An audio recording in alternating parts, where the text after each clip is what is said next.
Poverty is always the result of some spiritual warfare that was taking place, because God's design was never poverty.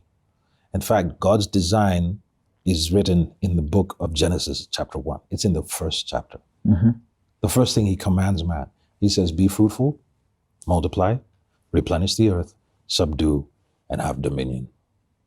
Okay.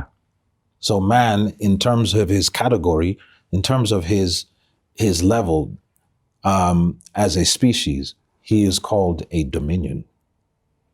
That is his rank in terms of the hierarchy of the beings that God has created. There are angels, there are cherubim, there are seraphim, there are other beings that God has created. God has given man a status as dominion.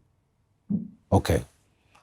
To achieve that dominion, he says, one, be fruitful. That is to be productive. Okay. Multiply. That is mass produce this productivity of yours. He says, replenish the earth. That is distribution. All right. Distribute this talent, this gift that you are producing through your productivity. Subdue. That means deliver it to the person who needs it.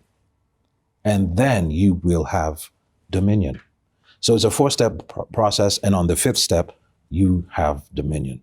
So God secured your wealth in the very first chapter of the Bible. Wealth is God's design. Wealth was God's design in the first place. In fact, in the Garden of Eden, there was only 2 people, Adam and Eve. Yet God put something in the garden called gold.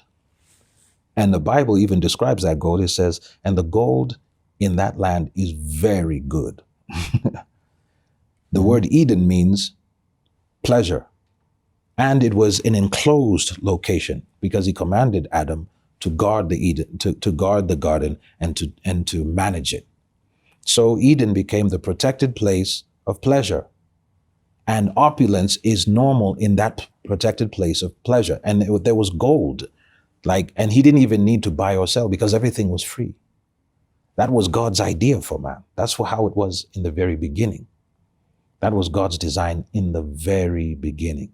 So if we can see that be fruitful, that means produce on the outside what God has put in the inside.